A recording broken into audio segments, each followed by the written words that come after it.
سمعوا مزيان ستريس شنو يمكن ليه يدير للراجل. رجع ليا في حياتي، خرج ليا على صحتي. ديك اللعبه ديال ما شوف، هز الهم، ديما هز الهم للمستقبل، ديما خايف من المستقبل، ديما خايف لا توقع شي حاجه.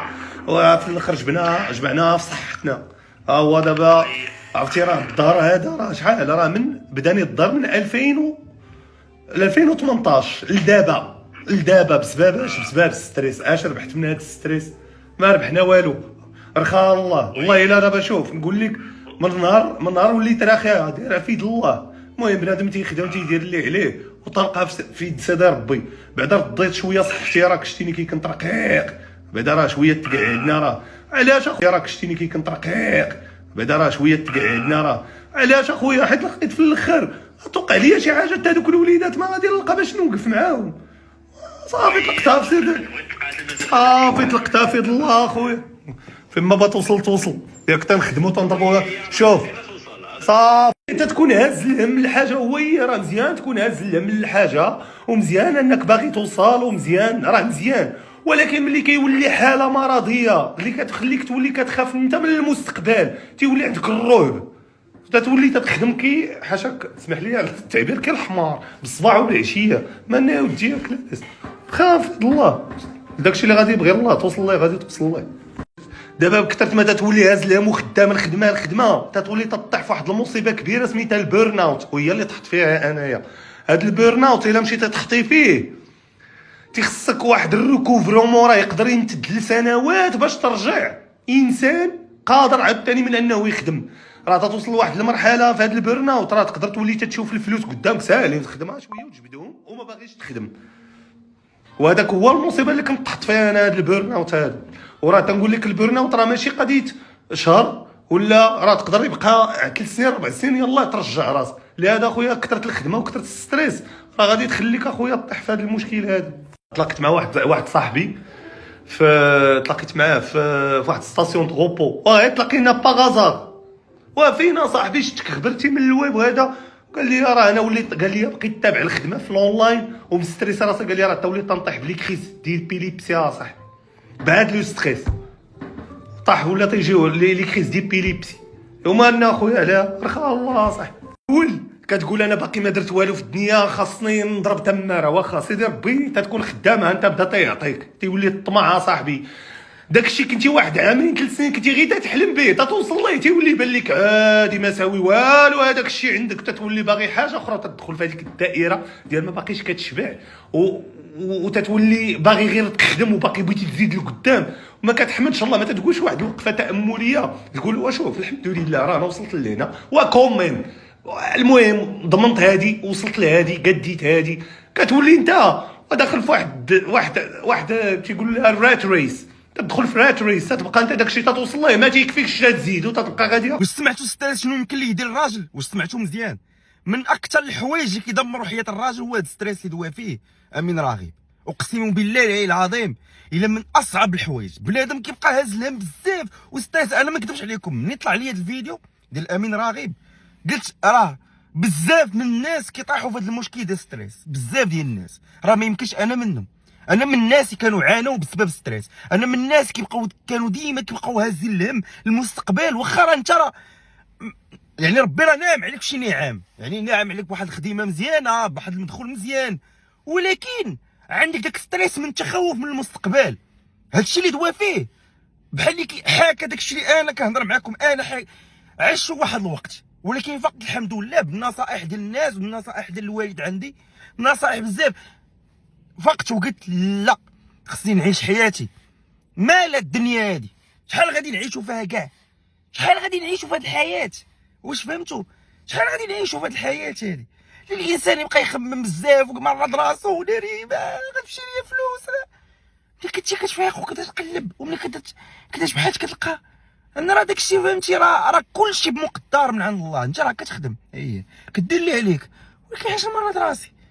علاش نعيش واحد ستريس نجيب شي امراض ومنين نكبر نولوا فيا شي امراض اللي انا اصلا ما عمرني تخيلت انهم غادي يجيوني؟ علاش؟ الحمد لله كدير اللي عليك وما تمرضش راسك. هاد الدماغ هذا خصك تريحو. لانه شنو هو ستريس؟ هو قوه التفكير. ستريس انا بالنسبه لي بالمنظور الخاص، انا شوف انا ما ندويش لكم الناس ديال العلم والناس ديال الاختصاص وداك الشيء. انا كنهضر على تجربتي الخاصه. انا ستريس كيجي من قوه التفكير، من قوه لا بريسيون على الدماغ. ملي كتبقى تفكر بزاف وكتبقى تضغط راسك، واحد الوقيته هذاك الضغط كيولد انفجار. ما كتبقاش فهمتي، ما كتبقاش انت هو انت فهمتي. دونك كتولي داخل في شي حوايج ما هماش، كيوليو داخلين في امراض اخرى، امراض بزاف. بحال مثلا كما قال امراض ديال الظهر مثلا. القضيه اللي كيبقى خدام ظهرو ضرو بانه خايف، كيجي ستريس ان شي نهار يقاد يوقف ليه شي حاجه، فخصو يبقى خدام. ها هو الظهر، ها هو نسى راسو، ها هو ما داش الرياضه، ها هو ما داش السبور، ها هو ما متعش راسو. ها هو علاش؟ باش تبقى نجمع على الفلوس شوف، هي راه مزيان انك دير لي بار، مزيان تخدم ومزيان كلشي. انا هادشي انا كنقول مزيان تخدم على راسك، مزيان دير على شنو ترجع، ولكن مزيان انك تعيش، مزيان انك ما تبقاش تضغط راسك. انا هادشي اللي كنقول لكم ديما. راه الناس ذكيين هما اللي كيعرفوا كيفاش يخدموا، ومن الحوايج اللي خصك ديرهم، اللي تكنيك خصك ديرهم فاش تكون خدام، هو انك ما تستريساش مع حتى شي حاجه. شي المشكل اللي جا، اي مشكل صادفك، حاول انك تصرف معاه بحكمه. ومن الحوايج ديال الحكمه هو انك ما تستريساش، لان العدو رقم واحد للراجل هو ستريس. هو اللي كيدخلك في بزاف ديال الامور، هو اللي كيخلي الكورتيزول يطلع عندك. والناس اللي باغا تفهم شنو هو الكورتيزول، الكورتيزول الاخوان ببساطه هو الهرمون التعاسه اللي كيجيك، اللي كيطلع عندك. بغيتو تعرفوا الكورتيزول هو هرمون التعاسه. ملي كتكون داخل في واحد الفتره خايبه في حياتك مثلا، طلع لك شي مشكل خايب، ماتك شي واحد قريب ليك، ساليت واحد العلاقه عاطفيه كنتي كتبغي شي واحد وما بقاش عندك في حياتك، كنتي في واحد الحاجه كنتي مبلي بها ومن بعد حيدتي منها، اش كيطرا مثلا هذاك كيكون عندك مثلا لوكسيتوسين والدوبامين، كيكون واحد جوج هرمونات زوينين حلاوه، كيمشيو هذوك الهرمونات وكيتعوضوا بالكورتيزول. هذا الكورتيزول هو اللي مسؤول على داك الاكتئاب اللي كيجيك وداك الستريس وداك الضغط وداك كلشي. كيجي كورتيزول كيجيك عندك كيقول لك اجي لعندي. علاش؟ حيت انت سمحتي لي انه يدخل عندك. علاش؟ لان انت في دماغك خليتي راسك تدخل في الدوامه ديال ستريس. ولكن من الحوايج اللي يمكن لك انك تبعد على الستريس ودوامه الستريس ودوامه الاكتئاب سهله جدا اخويا الزوين، هو انك تمشي دير دي زاكتيفيتي في حياتك. من ضمنهم انك تسافر شي بلاد جديده، الا كان ربي مسهل عليك. الا كنتي انت عندك محدود الدخل، اكتشف مدن جديده، سير سافر لك المغرب، طلع المدن الزوينه، شوف ليك، سافر، دير شي حيط جديد، سير دير شي اكتيفيتي عمرك ما درتيها في حياتك. هذاك الشيء هو اللي كيخلي داك الدوبامين والاكسيتوسين يمشي يطرد داك الكورتيزول. لان الكورتيزول مع الوقت شنو كيبدا يرخيك، كيبدا يشرفك قبل الوقت، كيبدا يجيب لك شي امراض ديال الدماغ، مثلا شي الزهايمر والباركنسون ودوك الامراض اللي كيجيو الرجاله فاش كيوصلوا لك الخمسينات، راه كيجيو بسبب ستريس، بسبب الضغط. راه كنهضر معاكم لانني انا شفت ناس اللي عانوا من هاد الامراض بسبب الضغط، انهم ضغطوا ريوسهم، انهم ستريساو بزاف. انا هاد الفيديو ما نكذبش عليكم الخوت، انا الفيديو اللي طلع لي ديال الامين راغب عجبني بزاف، وقلت انا يقد يطلع للناس اخرين يستافدوا. هاد الشيء اللي دوا فيه راه والله الذي لا اله الا هو، بزاف من الناس كيعانيو من هاد الشيء. راه ما تخليوش هاد الشيء يضغطكم. انا راه كنصحكم ما تخليوش حتى شي حاجه في الحياه تضغطكم، ما تخليو حتى شي حاجه تمرضكم في الحياه. راه شوفوا، راه الا جيتو فكرتوا فيها، ترى حنا جايين وغاديين صح، حنا راه جايين الحياه وغنمشيو منها. ترى حتى حاجه ما تستاهل، راه فكر فيها حتى حاجه ما تستاهل، والله الذي لا اله الا هو، حتى حاجه ما تستاهل.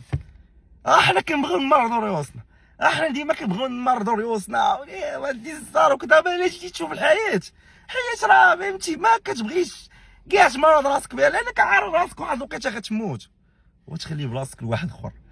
غادي تموت وغيجي واحد اخر غادي ياخذ بلاصتك. هي الحياه اللي انت كتمرض راسك على ودها. علاش انا غنمرض راسي؟ نعيش ونستافد من الحياه.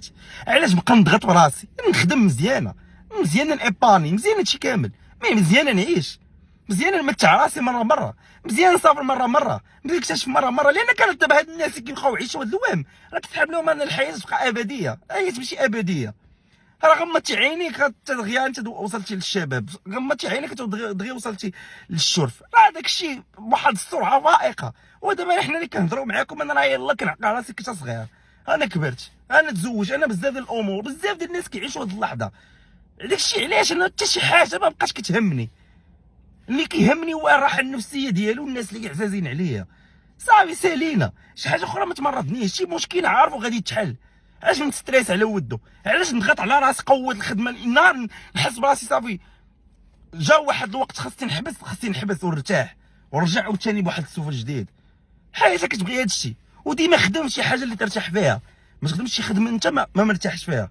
لانك الا خدمتي شي خدمه انت ما مرتاحش فيها برب الكعبه، برب الذي لا اله الا هو، الا غتندم، الا غتمرض راسك. ما تمرضش راسك حتى شي حاجه ما تستاهل، حتى حاجه ما تستاهل، والله حتى حاجه ما تستاهل.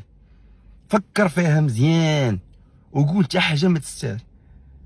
راه الا جيتي تخمم فيها وتقول وانا ما عندي الزر وانا كلشي انا معكس ليا واس، غتخلي داك الكورتيزول يجي عندك ويقول لك اجي اخويا اجي بالاحضان، وانت ضعتي. ودير سبور. ديما كنقول لكم الشباب ولا الرجال ولا كيما بغى يكون لاج ديالك، دير سبور، دير رياضه. ما كنتيش قاد على الرياضه سير تمشى او موان ساعتين في النهار، او موان ساعتين في النهار، ولا غير ساعه سيدي.